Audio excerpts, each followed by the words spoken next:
Hi అండి, అందరికీ నమస్కారం. Welcome back to my channel Vidya's food diary. ఈరోజు మన వీడియోలో ఎంతో టేస్టీగా ఉండే కరాచీ హల్వా తయారీ విధానం చూద్దామండి. ఇది కేవలం మన ఇంట్లో ఉన్న ఇంగ్రీడియంట్స్తోనే హోమ్ మేడ్ పద్ధతిలో కరాచీ హల్వా ఏ విధంగా సింపుల్గా తయారు చేసుకోవచ్చో నేను ఈ వీడియోలో చేసి చూపిస్తున్నాను. ఇది చాలా బాగుంటుందండి. పిల్లలు ఎప్పుడైనా స్వీట్ కావాలనిపించినప్పుడు ఈ హల్వా చేసి పెట్టండి, చాలా ఇష్టంగా తింటారు. చూసారా ఎంత సాఫ్ట్గా ఉన్నాయో. ఇలా పీసెస్లో కట్ చేసుకొని ఫ్రిడ్జ్లో పెట్టుకున్నట్టయితే మీకు ఎన్ని రోజులైనా నిల్వ ఉంటుందండి. ఇప్పుడు తయారు విధానం చూద్దాం. ఒక కప్పు షుగర్ తీసుకొని ఇలా వెడల్పాటి బండిలో వేసి స్టవ్ ఆన్ చేసి ఒక గ్లాస్ వాటర్ వేసుకోండి. ఈ పంచదార అనేది వాటర్లో కలిసేలాగా ఒకసారి గడుతూ ఈ విధంగా కలుపుకోండి.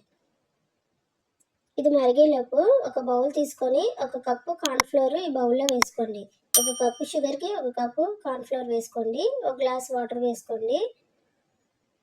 ఈ వాటర్లో ఈ కార్న్ఫ్లోర్ అనేది ఉండలు లేకుండా కలుపుకోండి. ఈ విధంగా వాటర్లో ఉండాలండి. పిండి అనేది అంత పలుచగా ఉండాలి. ఈ విధంగా కలుపుకొని పక్కన ఉంచుకోండి. ఇప్పుడు సిరప్ అనేది మరుగుతుందండి, ఇంకాస్త మరగాలి. షుగర్ కరిగింది కానీ ఇంకాస్త మరగాలి. ఇలా బబుల్స్లో వచ్చినప్పుడు షుగర్ సిరప్ అనేది రెడీ అయిపోయినట్టే. దీనికి పాకం అవసరం లేదండి. ఇప్పుడు ఈ సిరప్ని ఒక బౌల్లో సగం తీసేసుకోండి. మిగతా ఉన్న సగంలో ముందుగా కలిపి పెట్టుకున్న కార్న్ఫ్లోర్ మిశ్రమాన్ని వేసి బాగా కలుపుకోండి. ఇలా వాటర్లో ఉన్నట్టే కార్న్ఫ్లోర్ మిశ్రమం కలుపుకోండి. దీన్ని మొత్తాన్ని సిరప్లో వేసుకొని ఒకసారి ఇలా కలుపుతుండండి. వేసిన దగ్గర నుండి అలా కలుపుతూనే ఉండాలండి, లేదంటే ఉండలు కట్టేస్తాయి. ఈ కలపడంలోనే హల్వా అనేది చాలా చక్కగా రెడీ అవుతుందండి.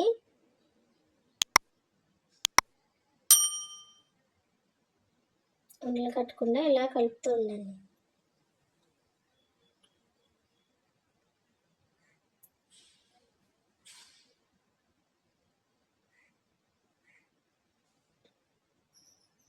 ఈ విధంగా కలిపిన తర్వాత ముందుగా పక్కన పెట్టుకున్న షుగర్ సిరప్ని సగం వేసుకోండి. ఈ సిరప్లోనే ఈ పిండి అంతా ఉడకాలండి. నెయ్యి ఎక్కువ పట్టకుండా నేను ఈ షుగర్ సిరప్ పక్కన తీసి పెట్టానండి, లేదంటే నెయ్యి వేస్తారు ఎక్కువ స్వీట్ షాప్లో అయితే. ఈ సిరప్లోని పిండి అంతా ఉడికేలాగా ఈ విధంగా కలుపుకోండి. ఇలా ఉండలు కట్టకుండా ఇలా ప్రెస్ చేస్తుంటే ఉండలు అనేవి విడిపోతుంటాయి. పిండి అనేది సాఫ్ట్గా అవుతుంది.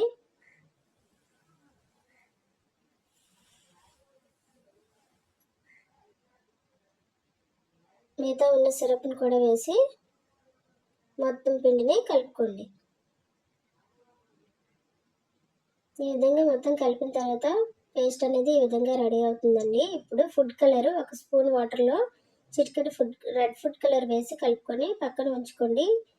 ఆ ఫుడ్ కలర్ని ఈ పిండిలో వేసి ఈ విధంగా కలిపినట్టయితే కలర్ అనేది ఈ విధంగా రెడీ అవుతుంది. ఇప్పుడు ఒక స్పూను కిస్మిస్లు, ఒక స్పూను గసగసాలు, ఒక స్పూను జీడిపప్పు పలుకులు, పుచ్చకాయ గింజలు ఒక 3 స్పూన్లు వేసుకోండి, ఎక్కువ ఉండాలి అవి. ఒక స్పూను, ఒక కప్పు ఆవు నెయ్యి వేసుకోండి. ఈ హల్వాకి నెయ్యి ఎక్కువ వేస్తారండి, నేనైతే తక్కువ వేసాను. ఆవు నెయ్యి వేసి ఇదంతా కలిపిన తర్వాత హల్వా అనేది రెడీ అయిపోయిందండి. ఇది పూర్తిగా కలుపుకోవాలి. ఒక 5 నిమిషాలు ఈ విధంగా తిప్పుతూ కలిపినట్టయితే హల్వా రెడీ అయిపోతుంది. ఇది మొత్తం రెడీ అయిపోయిందండి. ఇప్పుడు ఒక ప్లేట్కి నెయ్యి రాసి పక్కన పెట్టుకోండి. హల్వాని అందులో వేసేసుకోండి.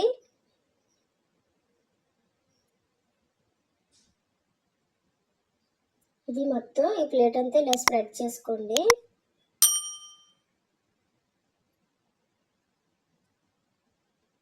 కొంచెం పుచ్చగింజలు ఉండిపోయి కదా, అవి కూడా వేసేసుకోండి. ఇలా డెకరేట్ చేసుకోండి, అందంగా ఉంటుంది. నేనైతే రెడ్ వేసాను కాబట్టి రెడ్గా ఉందండి. మీరు కావాలంటే ఏ కలర్ ఫుడ్ కలర్ వేస్తే ఆ కలర్లో హల్వా రెడీ అవుతుంది. ఇదంతా మొత్తం రెడీ అయిపోయిన తర్వాత పూర్తిగా చల్లారిన తర్వాత ఒక ప్లేట్లో తీసుకోండి. పూర్తిగా చల్లారే వరకు దాన్ని ఏం కదపొద్దు. చల్లగా అయిన తర్వాత ఇప్పుడు వేరే ప్లేట్లో వేసి హల్వాని ఇలా పీసెస్లో కట్ చేసుకోండి. ఒక చాక్ తీసుకొని ముక్కలుగా కట్ చేసుకొని ఫ్రిడ్జ్లో పెట్టుకున్నట్టయితే మీకు నెల రోజులైనా హల్వా పాడవకుండా ఉంటుందండి. స్వీట్ తినాలనిపించినప్పుడు పిల్లలకి ఈ విధంగా చేసి పెట్టండి, చాలా ఇష్టంగా తింటారు. కేవలం కార్న్‌ఫ్లోర్, నెయ్యి, షుగర్ ఉంటే సరిపోద్దండి హల్వాకి. ఈ వీడియో కనుక మీకు నచ్చినట్లయితే నా ఛానల్ని లైక్ చేయండి, షేర్ చేయండి, సబ్స్క్రైబ్ చేసుకోండి. ఇలాంటి మరెన్నో వీడియోస్ కోసం నా ఛానల్ని ఫాలో అవుతూ ఉండండి. చూసారా, ఇలా ప్యాకింగ్ కవర్స్ ఉంటే ఇలా ప్యాక్ చేసుకోవచ్చండి, ఇంకా నీట్గా ఉంటాయి. ఇలా పీసెస్లా కట్ చేసుకుంటే హల్వా అనేది రెడీ అయిపోతుంది. స్వీట్ తినాలనిపించినప్పుడు ఒక్కసారి మీరు కూడా ట్రై చేయండి. Thank you for watching.